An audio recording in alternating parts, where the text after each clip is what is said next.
She doesn't even go here. I'm bi, actually.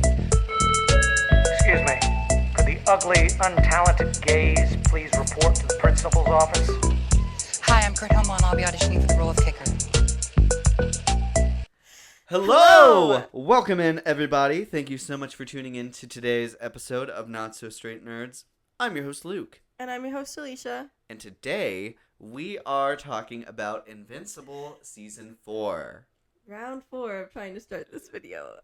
Yes. Oh my gosh. I will say, you wouldn't know this by watching, but we did get 6 minutes into the episode before we realized there was a recording malfunction. Well, because I recently discovered that there's a feature on my Apple Watch where I can start and stop I could basically control the camera app from here, which I thought was really cool. But then I felt a buzz on my watch, and it was just like the weather app or something. But then it goes away, and I see it zoomed in on our Barbie poster where you can only see only in theaters, July 21st. And I'm like, oh no. How long has it been like that? We're like, let's just start over. It's fine. We didn't get that far into it. It's fine. Anyways. So yeah. Let's just quickly That's do gonna another... replace our vibe check. Yeah. That's how we're feeling right now. That's our vibes right now. The only other thing we talked about was... we talked about Invincible Season 3 in one of our... It was like our third episode. So go all the way back if you want to hear about that. We talk more on, obviously, Season 3, but also we would probably have recapped Seasons 1 and 2 a little bit. So we probably won't do that as much this episode. We'll probably mostly have a focus on Season 4 and then what's in the future. But it's cool because you said, unlike The Pit, where we hadn't watched that in its proper form in the weekly release, we did watch Invincible Season 3 properly. And so the videos are probably pretty different. And now we're having a proper follow-up for that. So it's exciting. Our first proper follow-up to an existing video. Yeah. Very cool. Congratulations. Yeah. Yay. Anyways. And then the only other thing we talked about was a spoiler warning, because we may touch on spoilers from seasons 1 through 3, but definitely season 4. Yeah, for sure. So just big spoiler warning. I would definitely recommend going and watching this before you watch this video, because the show is great overall. Yeah. And highs and lows, it starts really high. Yeah. Season 1 is going to let you know off the bat if this is going to be for you or not. Yes. It's like a perfect season 1. So if you don't like it, you're not going to like the rest of the show. Season 2, for both of us, we remember it being a pretty big dip, I guess. And then season 3 was definitely better than that. And I would say season 4 is also really good. In my opinion, almost on par with season 1. Mm-hmm. So we'll get more into that later, but that kind of gives you an idea of whether you're going to like this. It's like an adult animated superhero show. So don't quite think The Boys, but it is I would say just as gory and just as serious. So yeah. And don't expect wildly intricate animation either. They get these seasons out pretty quickly. So it's pretty simple animation. Just be prepared for that, because that has been a topic of discussion lately. So anyways, yeah. Well then, going right into our conversation. So you were talking a little bit about our thoughts, keeping it brief. Seasons 1, 2, and 3, setting expectations for season 4. Where were you at before episode 1? I was excited. I don't know. I was in a little bit of a weird place where I feel like I didn't remember how much I liked season 3, so I wasn't quite sure. But then I pretty quickly, season 4 kind of recaps you this is where it left off. So I was pretty excited to get back into it. And they dropped the first 3 episodes, and I remember it having maybe a little bit of a slow start, but there was such a big ending from season 3. I feel like it makes sense. They needed to kind of calm down and rebuild, like, where are these characters at now and where are we going? So I do think the 3-episode drop was very smart in that fact. I think maybe I would have had less hesitation if I had watched all 3 in the same day, because I think we kind of split them up.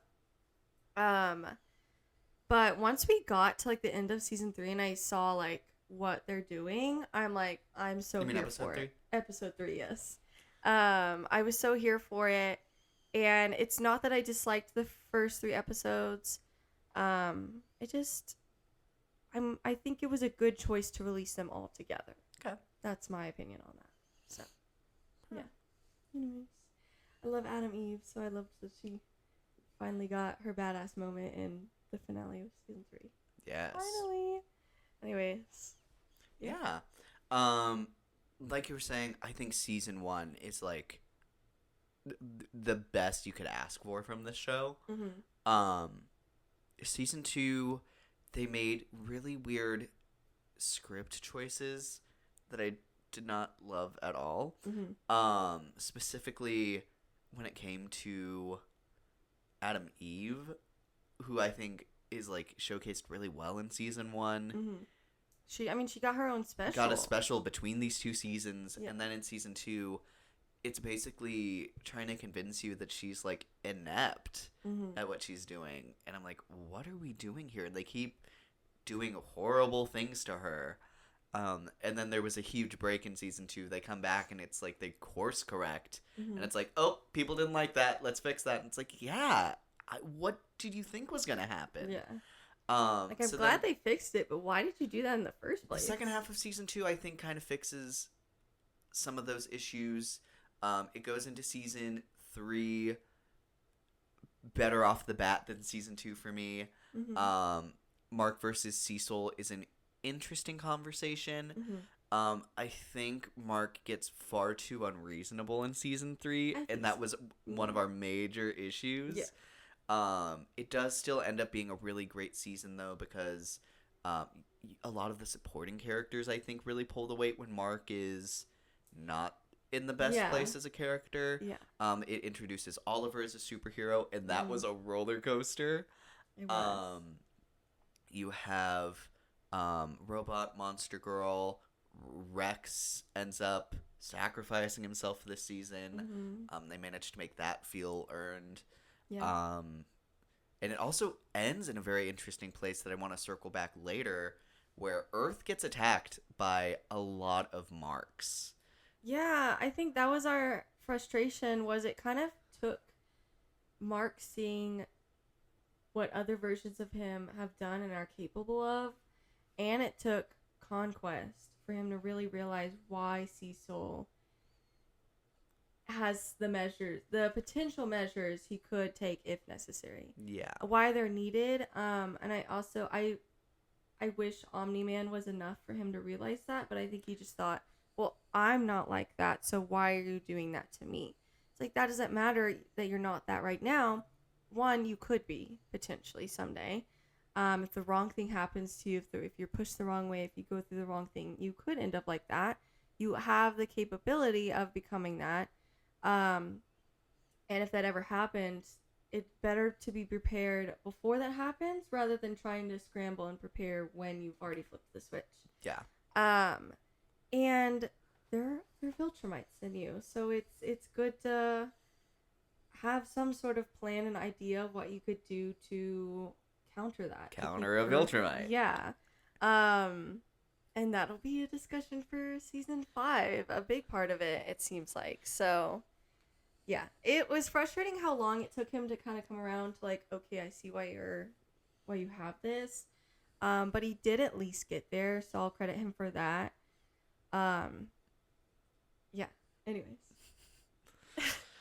No, gosh. Ollie. And then same with Oliver. It's like he had a rough start because he was just so like, Omni-Man, and it was kind of like a Ryan situation, which there's been a lot of comparison to the boys, but it's like Ryan was not so liked when he was so idolizing Homelander, and it took him to see how horrible he was to finally believe everyone in his life around him about him.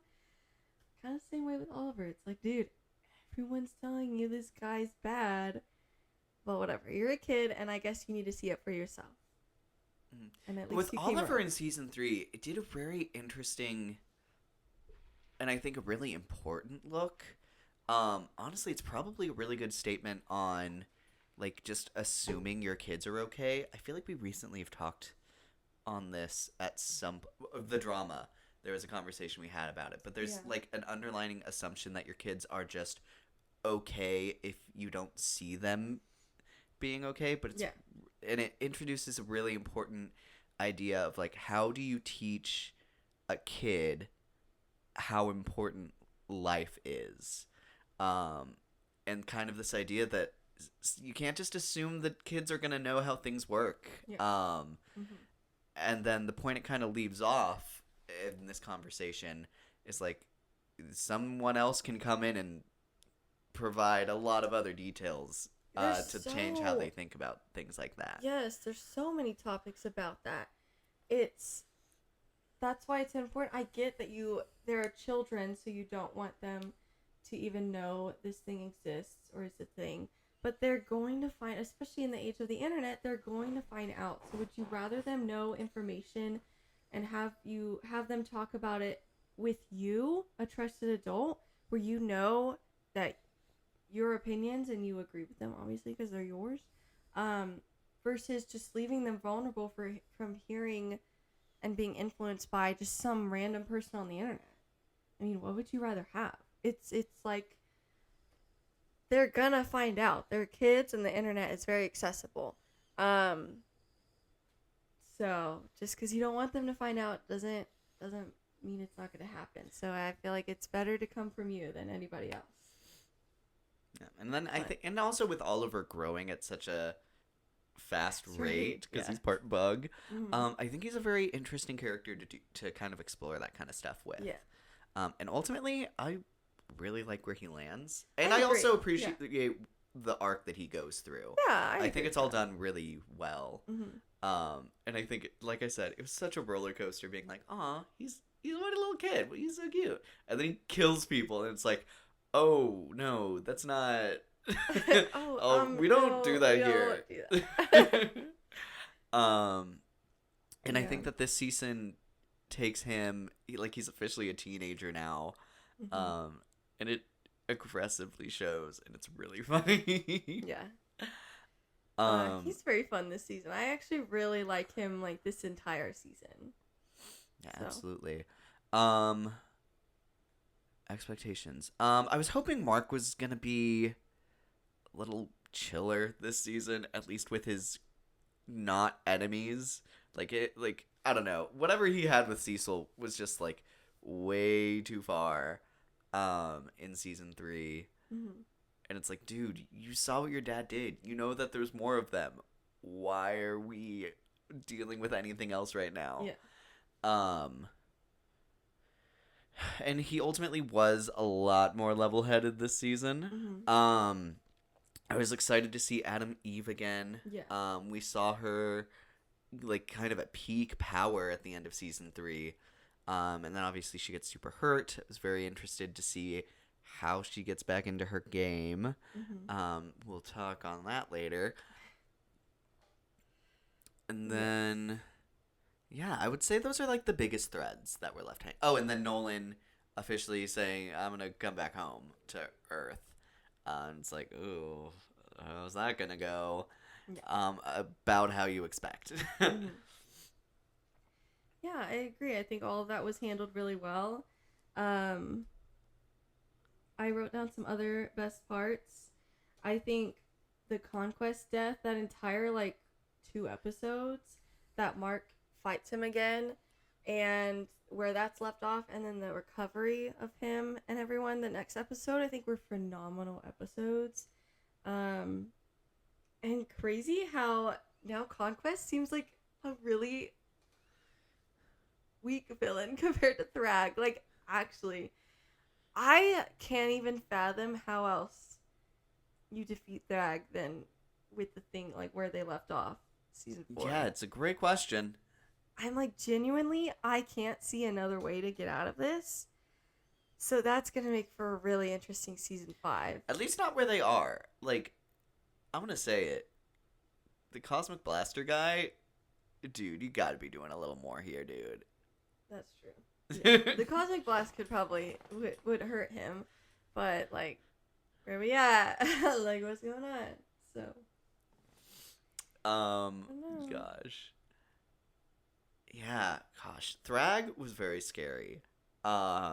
It's crazy that he just, like, stands around for most of the season.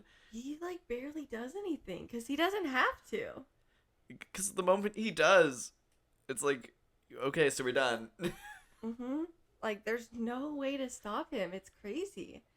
Like, unless you can find a superpowered weapon that could defeat him, or you find a way to weaken him before, to where he's at, like, a level of any other Viltrumite. I mean, what else can he do? That also has to make me wonder, how the hell do Viltrumites get such different strengths? Like, how do you become Thrag level strength? Because, like, if that's just how he is, why was he not leading them before? Yeah. Honestly. Crazy. And like there's not like any lore of like if they're angry they're stronger. It's literally like they're just built different. He's the definition of that. It's actually crazy. People are like, just he's gonna live up to the hype, and he like exceeds it. Like, no, there's a part where he like moves really fast suddenly, and it has like the devil red eyes shot for like a second, and oh my gosh. I will say, even with the simple animation, they do have a few standout scenes. That's one of them. I also think Conquest behind Oliver is one in that episode. Oh beautiful my frames. God. They do a lot with the little that they're given. I'm not no shade to the animators. They're doing great. It's such a fast turn. It's like people were like, there's no way Beyond the Spider-Verse is going to come out in a year. And it didn't, because it couldn't. You just can't have a film that looks like that and only give it a year. Like, it's just not going to happen. So kind of same with Invincible. It's either, for the fans, you either have to wait a few years if you want better animation, or because there's so many people that are complaining about it, but then saying, where's season 5? I need it now. It's like, well, you can't have both. It's animation. It doesn't work like that. You have to either wait 2 or 3 years for a new season if you want it to have better animation, or be fine with it if you want it another season next year. So there's another thing I want to throw in here. Also, studios could just like believe in their projects a little more and greenlight faster. That's such a big problem with TV shows nowadays, is that it's like, I could list off so many. It's not even just Netflix. Netflix is, I think, the biggest culprit. But like, maybe normalized it for other studios. Yes. It normalized the 8-episode, 6-episode TV seasons, and it normalized waiting years because you just don't greenlight anything, unless it's super, super well. Like, I think of Bridgerton, they greenlit those, so those are coming out a little bit faster. It still kind of takes a while for, 8 episodes or whatever. And then I think of Percy Jackson, they're doing a really good job at that. I think they need to hurry up and renew seasons 4 or 5. But you saw how quick of a turnout you can get when you had seasons 2 and 3 greenlit. Now they're coming out a year apart, which is even more important when you have coming of age actors. Look at, I can't even imagine what the next season of the Avatar Netflix show is going to look like. Well, even Percy Jackson, between seasons 1 and 2, they hadn't greenlit it yet, so they didn't film it as quickly. And he had a huge growth spurt. And yeah, even in the promotional material of Avatar, he was by far the shortest cast member in season 1, and now he's taller than even, I think, Sokka. It's crazy stuff. Guys, this is Avatar. We're talking about established IP. Like, people love this show, and they're gonna show up and watch it.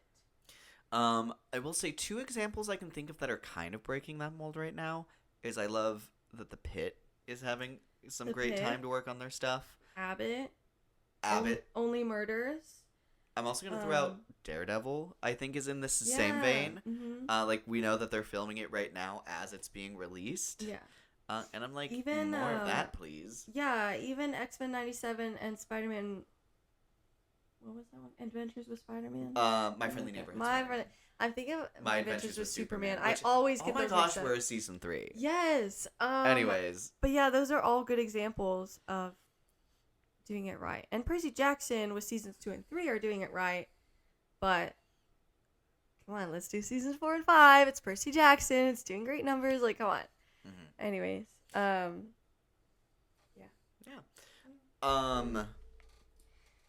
Oh, and then I love Debbie this season. Debbie is so great this season. I was so worried that they were gonna have her fold too early, and I'm like, honestly, if she never folds, I'll be satisfied. But it's hard because I think they're doing a really good job at showing like they still do have a lot of chemistry, and they are such a cute couple. But there's also such a big and great reason for them to never get together again, and I ultimately don't think they should. But it makes me sad. Like that last episode when she's on the ship and they stand together and he's looking at her, it just makes me so sad because they could have been such a great couple. Like you see that love there. Mm-hmm. But obviously, I mean, Omni-Man ruined that, and I don't think ever deserves a second chance for that. So I don't know. Yeah, Debbie, I think, is so great. I think what's his name? Paul points out in the last episode that like she's as much a part of this superhero world as anyone else in her family, Mm-hmm. and I think that's a really cool way to look at it. Mm-hmm. Like I really think she's kind of stepping into like Aunt May territory of like what an iconic like superhero adjacent character should be. Mm-hmm. I agree. I love all the memes. It's like Debbie just looking at somebody and they blow up. I love all of those. Debbie at 1% of her strength, and it's a nuke. That's crazy. No, but Sandra Oh, especially in that scene where Nolan shows up for the first time, does amazing voice God. work. Yes. I wish the Emmys, I don't know, maybe they do, but I wish even if they have those categories, which I don't know that they do, I wish they maybe highlighted them more. Voice acting. But I say the same thing at the Oscars too. I think they should have a voice acting category. Even if it's just one and you don't have supporting or actor versus Frankly, actress. if like start with the one. idea that no one aggressively pushed for that after like Aladdin and like the genie performance, like dude, why is nobody thinking of this? But no, voice actors, I think their work goes so underrated or underappreciated. Mm-hmm. But Sandra Oh is incredible this season. I think she's always a great standout. Yeah. But I love the couple of moments she really gets to shine. Mm-hmm. I agree. Moving this over to Nolan, I actually think that this season does a really great job at exploring his redemption and like the possibility of that. Mm-hmm. I think when we see him, I think season 2 is when Mark gets brought out to Bug Planet in space and finds him again. Mm-hmm. And he's like, hey, I'm just trying to do my thing here. But like, that's not going to work out. So take your stepbrother, or half brother. And then season 3 is him in prison. I remember like the idea of, I miss my wife, and being like, what do you think that's gonna look like, sir? So I will say I was hesitant to very interested to see how they go about that and like him coming back to Earth, and I actually love what they've done with him. I agree. I think in culture, in media, in stories, in whatever, I think there's the easy way out is to say there's a point where you can't be redeemed. There's no point trying. You've done a lot of horrible things, and you'll never make up for them. Yeah. Or you have like a jarring, like, how did they forgive this person so fast as well? Yes. Like, there's two ends of that. That's a good point. Especially, I feel like it happens more so with women forgiving men that have done them wrong. Yes. So I was a little worried here about where we were going with this. But here you have basically an entire planet telling Nolan, hey, go away, please. We can't make you leave, but we don't want you here. And I think almost the lack of violent attempt to get him to leave is even more hard hitting. And it's a crazy power dynamic, actually. The idea that he just burrowed through a planet, but here someone is scolding you, who has the ability to swat through them like paper. Yeah. It's just fascinating to see the idea that he wants forgiveness and validation from this planet so bad. And then there's also such an added bonus of adding so much more understanding of Viltrumites this season. We see what their culture looked like in its prime, and then some of the major changes that his civilization has gone through in his lifetime, and how drastic and horrible that was. You see the scene where he fights his parents as an initiation process to continue living. Yeah. And I think there's always an interesting conversation of when you have bad people, how much of that is them versus their inability to see or understand something different. Here, ultimately, I love the idea that Nolan's constantly fighting between his Viltrumite culture and the Earth culture, and he still went, he betrayed the Earth culture, but still ultimately that's what he likes more and feels more attached to at the end of the day. For sure. I think that is shown when he says he misses his wife. It's he did what he had been raised to think of as his duty in life, but he's saying he misses his wife. Essentially, in my mind, that's he misses his Earth life. So he realizes the loss of that, and he realizes, I may have been raised this way, but I care more about losing this than this. I feel like they found the perfect middle ground to his character, where it's definitely not redeeming him too fast, but it's also very, I think, genuine and believable redemption. And I love we'll get to Oliver in a second, I think, because there's a lot to talk about with when Mark's recovering that whole episode. But I want to point out the parallel between how, I don't know his name, but the guy who makes their costumes, the parallel between Mark telling him, I killed someone today to save Earth, but also, does that make me a horrible person? Do I deserve to wear this outfit? And he gives him the original outfit. And by the way, I love that we get the original outfit back. God. But I love that parallel between then him and Nolan. They are having a drink and talking, but then he does, and it seems like maybe he's forgiving him and maybe they're friendly again, but then he really puts his foot down and is I'm scared of you. We will never be friends again. Well, what I love is he ends that scene where it's he's about to leave and it's hey, when I'm done with this war, you can fit me however you like. He's sorry, dude. I only dress heroes. And that says everything. That hits so hard. Frickin', I'm gonna say his name wrong if I don't look at it again, but the parallels, that's crazy. but it's so well done. Like, such a phenomenal choice. Oh my That God. voice actor who is also Luke Skywalker. Why can't I remember? Mark Hamill. I love his voice work so much. Yeah. The voice cast in this show is like so top tier. So good.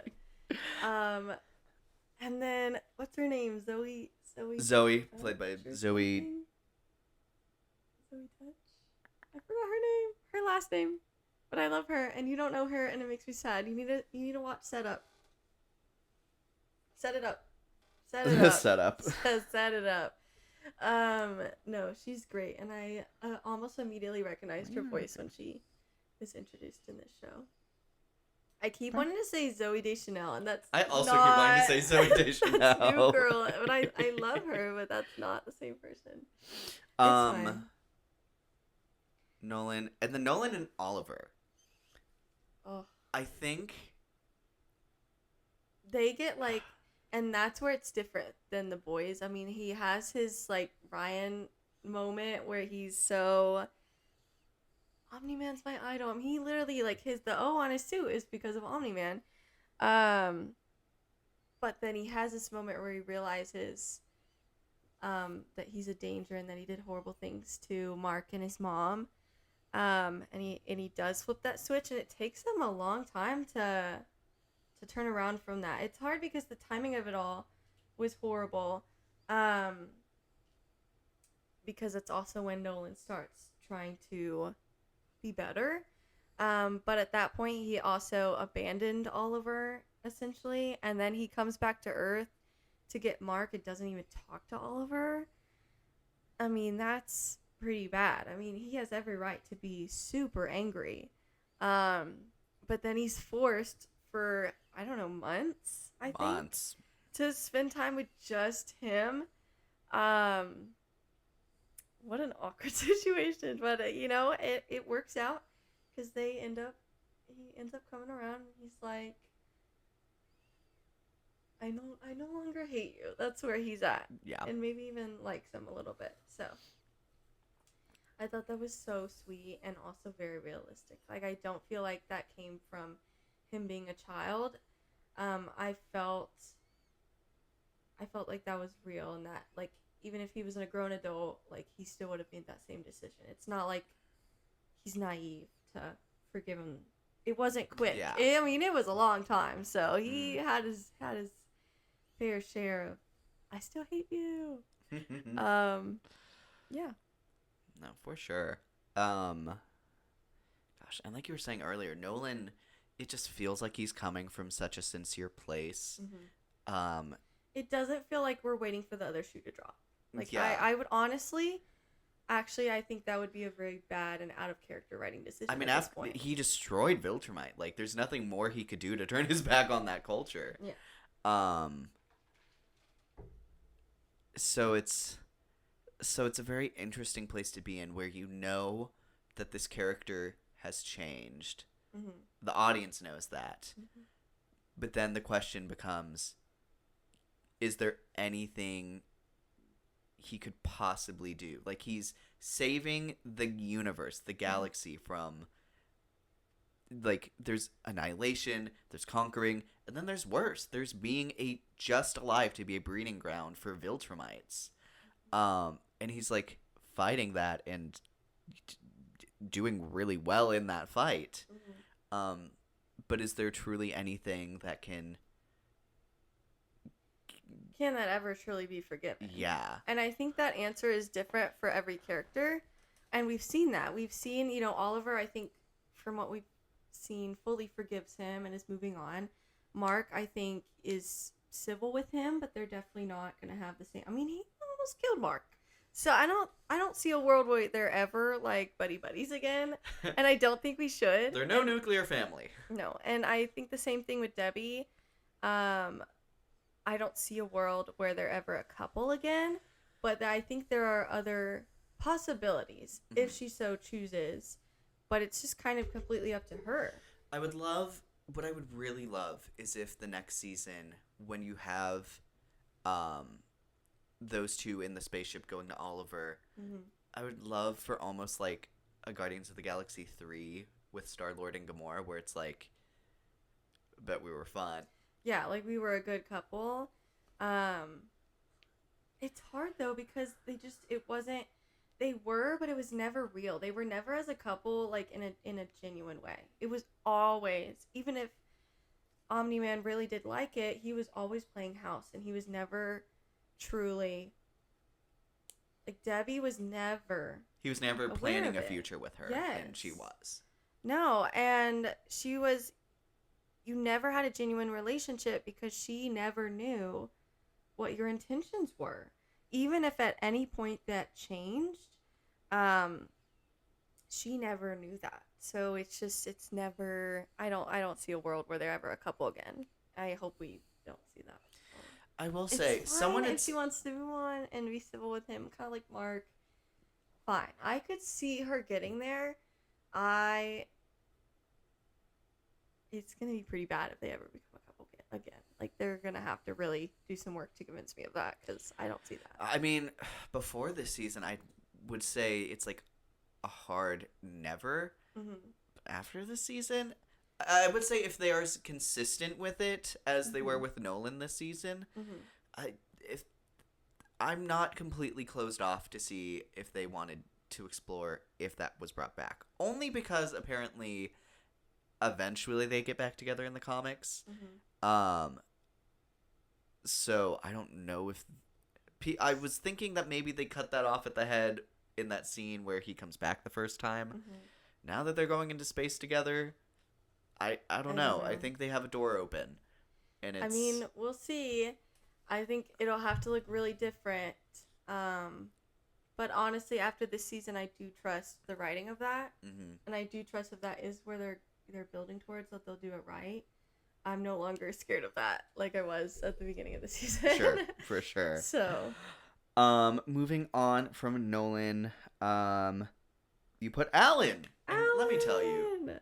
I don't love think I could Alan. ever get tired of hearing Seth Rogen's voice. I love Alan. It's just- he's so fun. I think he's a really cool and fun character to be representing something so serious, which is like the coalition of planets, and then he becomes the leader of them, which he feels is as bad of a choice as everyone else who's watching. Yeah.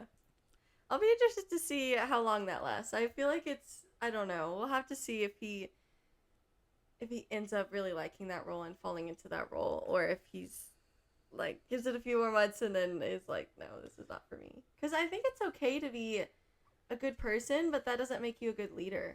And I think it's okay to admit that.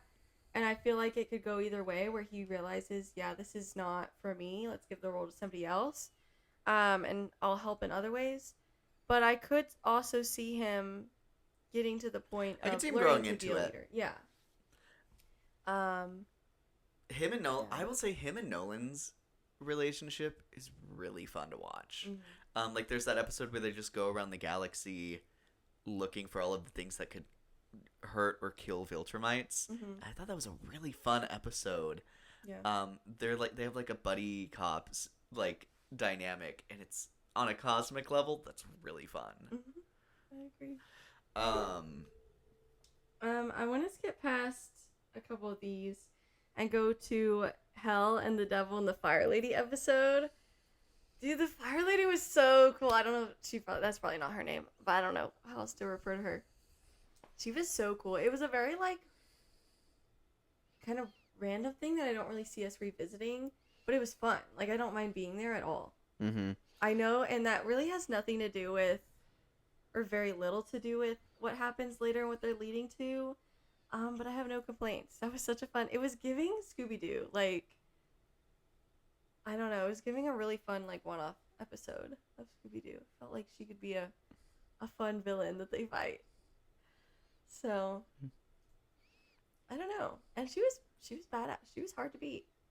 You had to figure it out. It was very fun. Mm-hmm. Being in Hell was a really fun time. Yeah. And then the like bottomless pit scene was really funny. Yeah. Okay, I'm gonna throw you up, and then it's like, how are you gonna know to catch me? Just yell for me.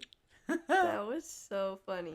No, I love seeing Damien Darkblood again. I really missed him. I'm really glad he's back. Yeah. They like exorcised him in season 1, and I was like, no, I love him. Zoe was a fun addition. I will say, from what I hear, she's more powerful in the comics, and I wish we saw maybe more of that here. We saw a little bit of her potential, but y'all were saying like she's much more of a threat in the comics. That's what she seems. Cole has been saying. Okay.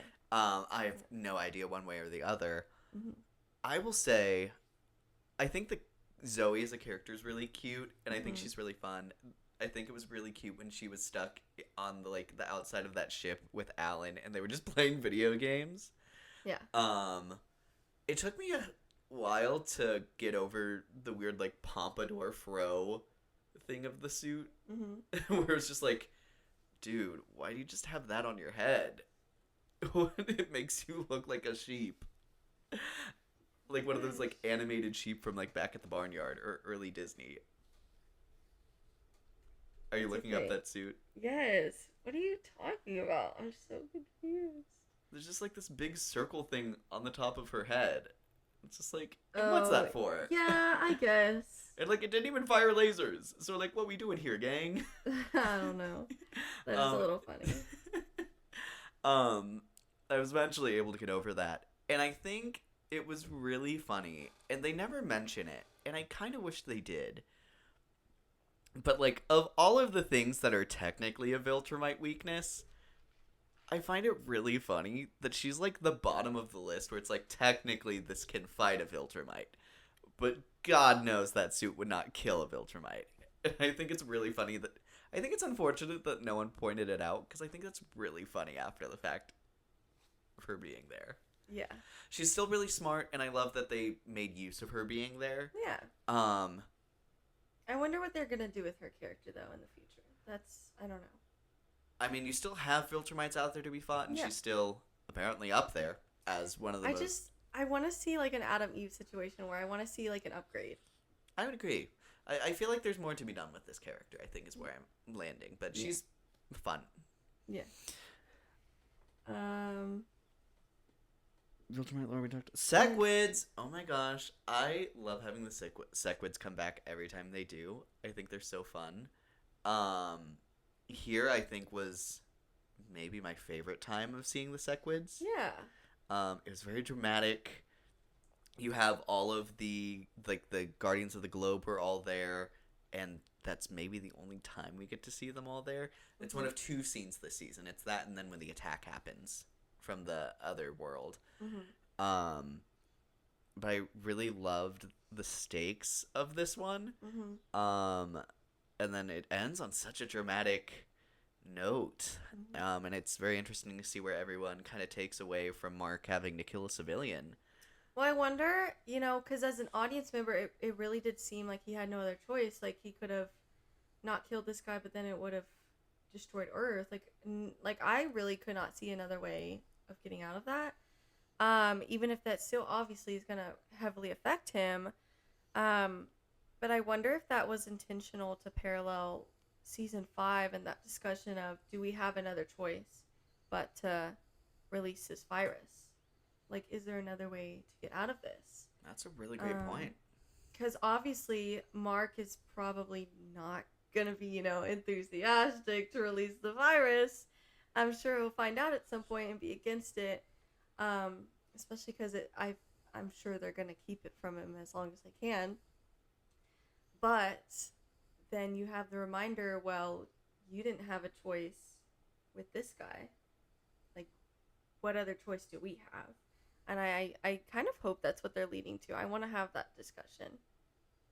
So that's really interesting, and I want to see his buttons be pushed a little bit again, and if he responds differently than the Cecil situation.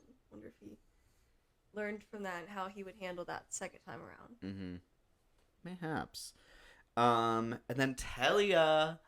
Betrayer. Baddie! I don't know how to tell you this, but and I love Alan. But if you're looking for someone to take over the coalition, Telia was right there.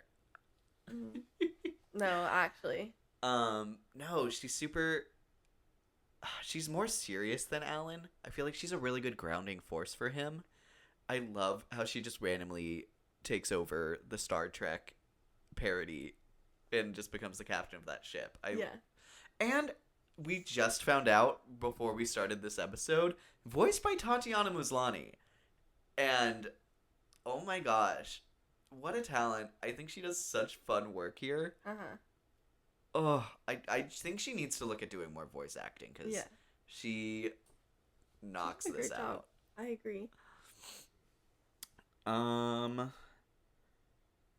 Any other best parts you can think of? It's quite a lot. This was a great season. I had some nitpicky stuff for worst I will say I loved seeing Battle Beast back. Yeah. Love me some Battle Beast. Oh yes, he was fun. And he was really funny at the end, like the Viltrumite fight. He kept like every line I was like, dude, you are so crazy. I love you. He's giving the star from Super Mario Bros. He's like, kill me, mercy. Oh my death, gosh. sweet relief of death. And then Funny. I will say, considering it's impressive that this show had so little Adam Eve, and I love Adam Eve, but I think it's very impressive that they've managed to not make me feel her absence. I agree with that. That's why I did put her in best parts, just because I still love seeing her here, but I don't feel like I don't even know how to phrase it. It's like I don't feel like it's a con that she wasn't in here more. Where we left her off before he went off into space, I thought was a really great little cliffhanger for her to be left at. And I think it's a great reason for her powers to be going so weird. It reminds me a lot of that episode of WandaVision where like her powers are going haywire, which I thought was really cute. The only really problems I have with Adam Eve are whenever we get back. Yeah, And it might be a little even more nitpicky than real grievance. Yeah, me too. I'm not a huge fan of the she's pregnant and it's messing up her powers trope, which obviously doesn't happen very often. I think WandaVision was fun because I feel like her powers messed up anytime she had contractions, which to me makes sense. It's like in any scenario, because contractions, I mean, you're in pain. So you're not as focused, you're not at the top of your game. Like, anyone who's hurt in any way would probably have the same thing. But I hate that just being pregnant, point blank period, was messing up her powers. You know what? I want to contrast this, actually. I'm going to give maybe a little bit of a spoiler for Daredevil Season 2. You've been warned. Jump like 2 minutes.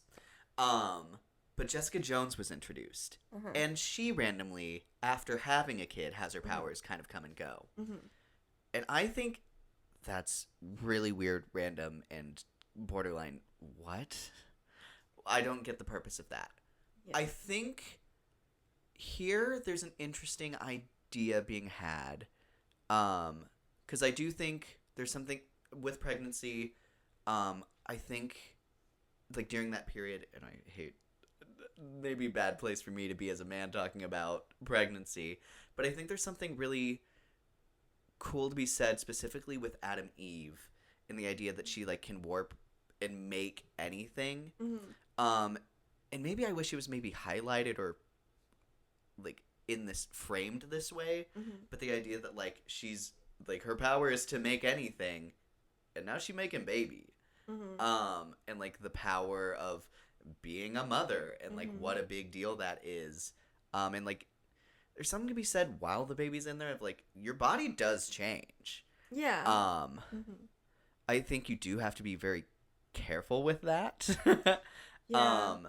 Like with Jessica Jones, I get like a lot of women's bodies, especially after they give birth, are forever changed.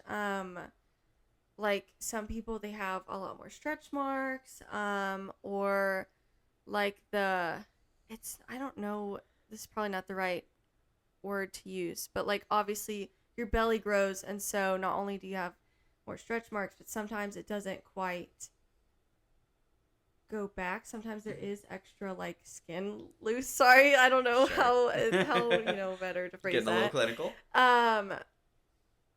But and then obviously down there where you're delivering the baby, that's obviously not ever gonna be the same. So I understand that they might be thinking. It just, to me, Jessica Jones is frustrating because it comes off as like her body is weaker now because of that, and that is what pisses me off. Because her powers specifically is her strength and durability. And so when she doesn't have that, she is objectively weaker. So I just hate the optics of she had a baby and now she's weaker. And I hate that. And I'm not saying the writer's room were like, she'd be weaker now that she has a baby, but that's it feels like what's something happening. they overlooked. Yes. Of like, that's objectively what is happening But that's in this like scene. what's happening right now, I would whether say you wanted that to be or not. With Adam Eve, if when we came back and things weren't the way that they were, I would say I'd maybe feel a bit better about it. Like the idea of like, yep, your body is concentrating on making something else right now. And there's like an intentionality behind that where it's like almost like WandaVision, where it's like, I don't know. I like the idea, but not maybe the end. It almost feels like it's right turned from where I would be okay with it stemming from. But then when we come back, we find out that she got an abortion because she didn't know if Mark would ever come back. And she didn't want to raise the baby alone. Makes sense. But then she's still struggling with her powers now that she's not making a baby anymore. That's where and it's now like, you lose me. Yeah, that's where you're like, no, no, we're not gonna do that. That's where you lose me. That's where it becomes less of a, this is stepping into dangerous territory. I don't really like this. Now it's like, I don't like that. Yeah. I don't know. We'll see what they do with her next season. That's the hard thing is I feel like now they kind of have to focus on her a little bit more. They better. Because we need to talk about that more. But I will say that scene where she tells Mark and they just like cry together, I loved that. That's a great That scene. was beautiful. So anything outside of her power thing was great, I would say. Still, I don't know. I can't believe they leave my girl in such weird places. And I thought she was handled so well this season up until that last episode. Yeah. While we're in cons, we officially switched over that way. Go ahead. I put Debbie and Paul breaking up. That makes me really sad, and I hate how fast it was. Fine if you are in different worlds, but also that was always the case. That just pisses me. That excuse is like, we're in 2 different places. It's not like that just happened. That's always been the case. So you don't get to step into her world and then that be the reason you break up because she's such in this superhero world. She was always in this world. I don't understand. Like, that doesn't there's make sense such to an me. interesting trade-off with them going into space and leaving all of the supporting characters here. This is a really bizarre thing to happen off camera, especially because she's like objectively the least connected to that world that she's ever been. Yeah. So it's very weird that now, when they're not there, is when that happens. And like, what on earth was the breaking stone if they're not there? Yeah. And I just... Breaking point. Yeah. I unfortunately am a little worried that they're just doing that to have her be single. And that's what worries me. It feels lazy. I will say that last episode feels a little sloppier than the rest of the season has been. Yeah. A little bit with some stuff. Yeah. And speaking of, we still never get a resolution on Robot Monster Girl. What the hell? Where are they? Hell. Well, we know where they are, but like. I feel like the last 2 seasons have done really good at showing, like, at least slight movement at the very end of a bunch of loose threads. Like, it randomly shows, like, oh, there's a sesquid here. Oh, Battle Beast is out doing something. Oh, here's Mhm. Titan. Also, I really like the Titan storyline again. I Mhm. really enjoy being there with like the giant dragon and stuff. Mhm. Fun little corner. But this one feels like it was more focused on Mark. Mhm. And while I think that has some strengths that come with it, and honestly, Mhm. probably a lot of strengths from this season come from how focused it is on Mark. Yeah. I do think it's sad that we have to trade off all of the other interesting things going on. Yeah, it's hard because I do agree that they probably didn't have a place in this season. But I miss them, and I want them to have a place, and I hope they come back. Like, I almost wish... Please just let me know they didn't die. Because they're just gonna have to find their own way. Yeah. Are you sure they're not dead? That's where my mind is. But I would hope they wouldn't kill either one of them, much less both of them off screen. You know? So, like, Indeed. please, just let us know they're alive. And then... Okay, this might be a bit of a nitpick, but Will's voice actor changed, and it's like, dude, I feel like you're not even trying to get the voice. I'm so sorry to that person. I'm sure they're just doing their own thing, but his original voice was perfect. And the second we see him talk, we're like, oh no. Like, all three of us were like, ugh. Who are you? And it's like he was secretly replaced by like a shapeshifter. No. Wait.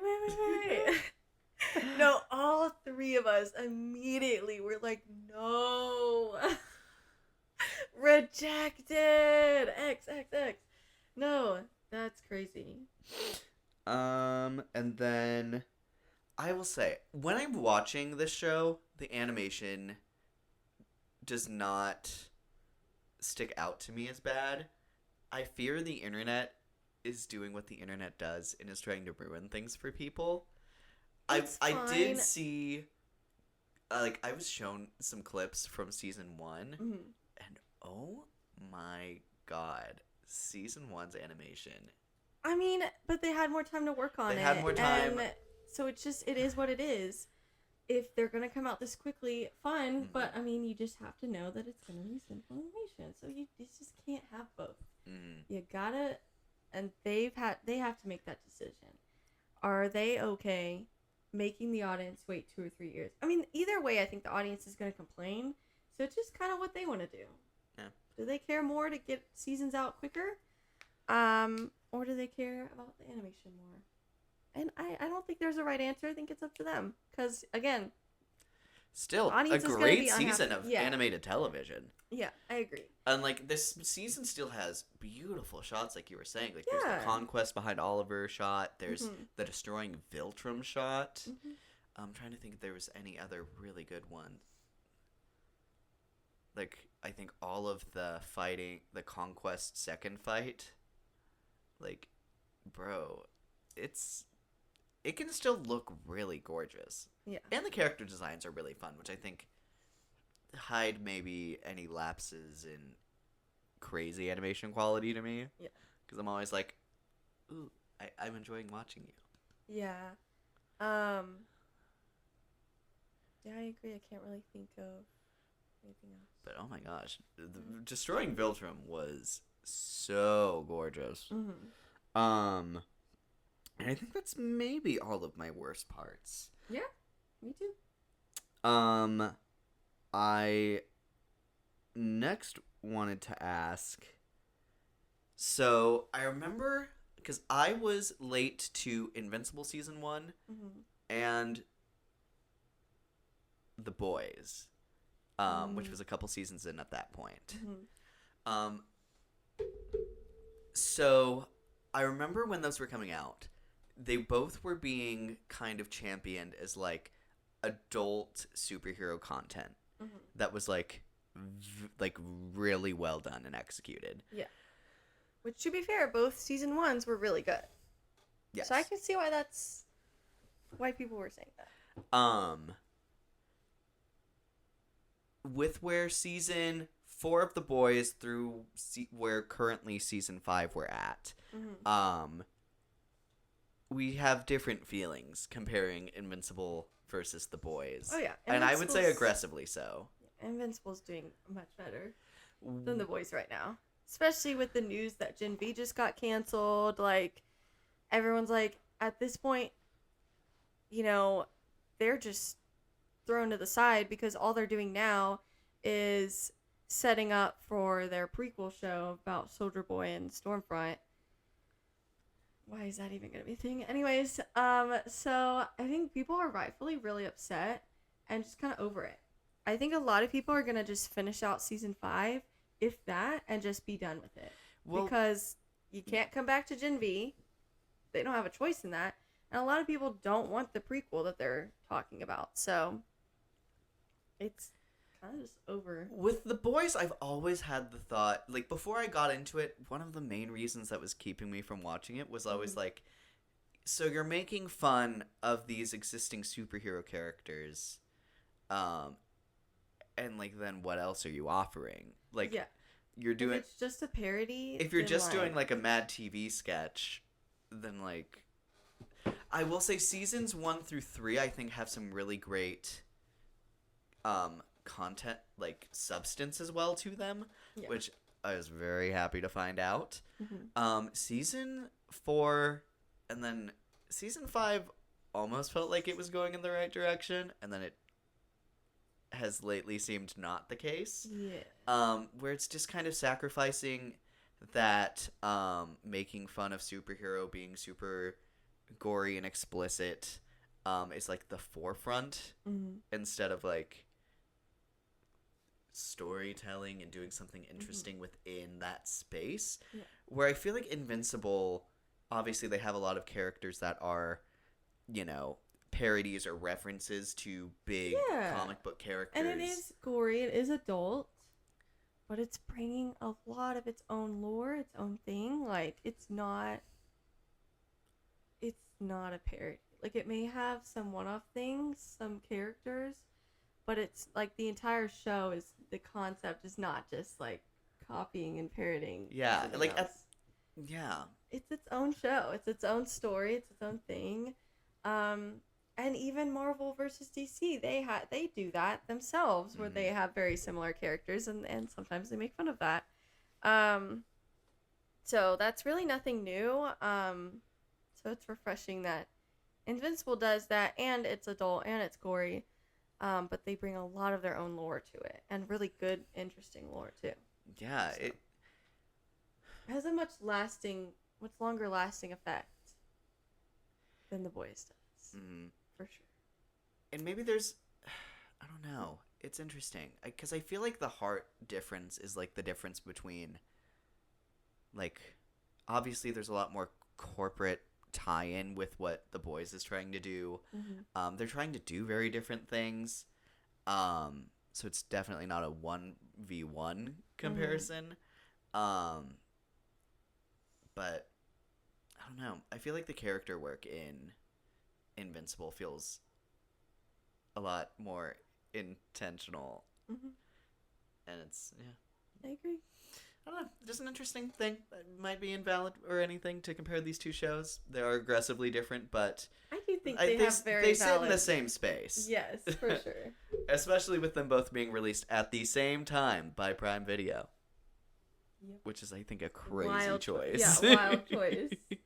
And not bad for Invincible, bad for The Boys. And then for The Boys, last thing I'm going to say before we move on is I remember they had like the joke of like, we're at VotCon and we're introducing our next slate of movies. And I'm like, okay, cool. So you're going to make fun of Disney for doing that. You know what? And good on ya. But then, like, not a month later, they're like, and then we're going to do a Boys prequel show. And then we're going to do Vought in Mexico. And it's like, you're becoming the do thing that you you're not making fun hear of. yourself? Yeah. Like, it makes you lose credibility. Yes. And it makes you come off as not funny. It makes you just sound like a hypocrite. It's fine to have spin-offs, but you don't get to make fun of them and then also do them. Like, you don't get to have both. It's like, I don't know. Because then you're just making fun of yourself and you look like a joke. You're making yourself a joke. So. And that can get exhausting incredibly fast. Moving back to Invincible. I think we basically have said it, but quick little rank of how you would rank the 4 seasons so far. I'm fairly confident that our list is the same. I have from bottom to top, season 2, 3, 4, 1. Yep, and mine is exactly the same. Yeah. Season 1 is like near perfect to me, if not perfect. Season 4 is very close, but there are a couple valid criticisms that bring it just definitely down from season 1. Season 3 has more valid complaints, so it's definitely a step down for season 4. And then it's a very clear ranking to me. Like, I'm not close to changing any of this. So. I feel exactly the same. Yeah. And then season 2, literally the first half has episodes that I would like. If I was having someone watch this show, I'd be like, skip some of these, because know that season 1 is amazing. Get through season 2. And then it builds up. You know what? Season 2 feels like it's bordering on The Boys a little bit with how negative they try to show some of the things. And it's like, but why are we doing this? And this doesn't make sense. Yeah. No. It gets better, guys. It does. I promise. Please keep going. So on the critic reception, you would put that it has 100% critic score and 87% audience score. So the critic score is pretty consistent throughout all 4 seasons. I think actually technically the first season has the lowest critic score, I want to say. That's crazy. All the others have, as far as I'm aware, 100% or like 98, 99. So pretty consistent there. Audience, this is the lowest audience score of all of them, which is shocking to me. I do also find that incredibly shocking. So I don't know. Take it with a grain of salt because season 2 is notably worse than all the others, and you wouldn't know that based off Rotten Tomato stuff. So take it all with a grain of salt. But just wanted to point it out since we typically do point out reviews. So, anyways. And then I also wanted to see, do you think you could guess the highest rated or in the lowest rated episode of this season? Of season 4. Oh, I feel like I have a few guesses. The one where they destroy Viltrumite. Is that second to last one, I think? Yes, don't do anything rash. That is a 9.9 out of 10. That's crazy. Period. Is that the highest? That is the highest. Period. They don't have a 10 out of 10. That's okay. The lowest I would guess is one of the first 3 episodes. Maybe 1 or 2. That is incorrect. It's not one of the first 3? I would have guessed exactly which one was the bottom one, by the way. Is it the last episode? No, episode, that's at an 8.9. Episode 1 is 8.2, 2 is 9.3, and 3 is 8.1. And there's something lower than that. Yes. I must be forgetting something then. And you would have guessed the lowest? I would have. It would have been my guess. I'm forgetting something then, because you didn't like, you had problems with the last episode, so I'm surprised it's not that. I don't know. I must be forgetting something. It is episode 4, Herm, where he goes to hell. What? I guess. It's very out of the blue and random and has borderline nothing to do with anything else. But it's the And I do. Fire Lady. Fire Lady was awesome. I wish I thought any of the other characters that we didn't already know were equally as awesome. Fair enough. But Dark Blood is so funny. The problem and the reason I didn't guess that is because I didn't know that was episode 4. I thought that was one of the first 3 episodes. It's not. So that's why. Yep, and that was a 6.6 out of 10. That's low. That would have been my guess, but I thought that was one of the first 3. So yeah, my bad. First 3 was Mark battles enemies new and old to keep his fight place, and he has fighting the dinosaur guy. I really like the dinosaur guy design as well. And then the Viltrumite lore, where they're dumping bodies into the ring. Love that visual. Yes. And then the Sequid attack. Okay. I would have guessed the Sequid attack or the Hell one. I adored the Sequid attack episode. No. I mean, I rated the season like a 9 out of 10. So, I mean, nothing's really that bad to me. But if I had to pick one, yeah. Gosh. Oh, and look at this episode for the frame they picked. They picked that frame of Thrag. Woo! that like 1 second clip. Oh my god. Whew. So, season 5. I'm gonna look up and see if that's even confirmed yet. I don't think it is. But not that I've seen. we leave the remaining Viltrumites. They're on Earth. There is basically nothing Mark can do about it, because if they do anything about it, they'll destroy the Earth and enslave a couple of humans for breeding. What a freaking insane spot to leave. And again, that's another scenario where he's doing something he didn't want to do, but he has no choice. So again, I really do think they're leading to that conversation of, we have no choice but to release this virus to defeat the Viltrumites. Even if that puts y'all at risk. The top thing when I look up Invincible Season 5, expect a lot more dinosaurs in Invincible Season 5. Okay. Yes, No. it has officially been renewed for a 5th Okay. season. Good. Targeted early 2027. Yeah. That's crazy. That is a fast turnaround. But whatever. Yeah, I'm excited for season 5. I think they've set it up really well. I'm very confident in where we're going and what we're going to explore. Yeah. I feel like I don't know what it looks like at all.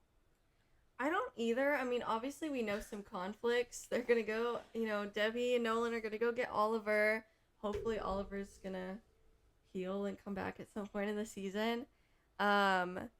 And then Invincible and Eve are going to be dealing with the repercussions of knowing Viltrumites are on Earth and lying to people the same way his dad lied to his mom. Something else that we didn't mention earlier, but with the trade-off of them going off into space and leaving everything else, the first couple episodes, they do a really interesting job highlighting that, like, Earth was just attacked by, like, 20 marks, and, like, Earth feels weird about him now. So, and we come back and that's not even mentioned at all. I'm very curious to see if that's going to be something we pick up. Yeah. And honestly, I'm going to be really bummed if we don't. Yeah. Because that is, like, he's in a place not too dissimilar from his dad, if not, by a huge multiplier. But yeah. I don't know. I think we're gonna have a lot of interesting conversations and dynamics this season. I'm looking forward to it. It is open enough where it feels like the sky's the limit on what they could do, but I feel confident in that. I feel excited for that. It's not like I'm worried. I have no idea where they're gonna go. It's exciting. I will say it's excitingly open-ended. Yeah, I agree. And honestly, this feels like this could be the last season if they wanted it to be. But it also feels like they could continue, I think. I feel like if they don't deal with Thrag this next season, because he's officially on the playing field, I think they took like the perfect amount of time to have him come out and do stuff. Now that he's on the field, I think if you don't take care of him by the next season, you have a Homelander situation where he's here too long. I agree with that. And then in that case, you also have to be laying the groundwork to introduce someone else. Yeah, that's where it feels kind of final, because where do you go from there? But there's still Langdon, the guy who opens the portals. Maybe we go multiverse with it. I don't know. Maybe. But there's potential, and honestly, I'm open to anything they want to do for this next season. Yeah. But then in this next season, they really would have to convince me that there's more to come. Yes. There's more that needs to come. I totally agree with that. So we shall see where they go. But this is really great. Ultimately, I hope all of this, like these story writers, I hope Invincible has its time. I hope it has a good ending and doesn't overstay its welcome like some shows. And then I hope they go on to do something else. Because I think this story team has a lot of really good ideas and concepts. Maybe this is the end of the story for Mark, and the future is a spinoff about somebody else. I mean, maybe. Because I would hate for that to be the end of the Invincible world. I agree. But I could you'd have to convince me there's more for Mark and his group. And I do know that see. the Invincible comics are pretty extensive, so maybe Yeah. there is just something that they're waiting to tee up. But Yeah, absolutely. I hope that starts coming into view sooner rather than later. I agree. So, Well, anyway, I okay. think that's going to wrap up our thoughts on Invincible Season 4. Please let us know what are your thoughts in the comments below. If you've not watched it already, you can watch Seasons 1 through 4 on Amazon Prime right now. And watch our episode on season 3 if you want more thoughts on that and the lead up to this. So Absolutely. yeah. And until next time, I'm your host, Luke. And I'm your host, Alicia. And thank you so much for watching Not So Straight Nerds. Bye.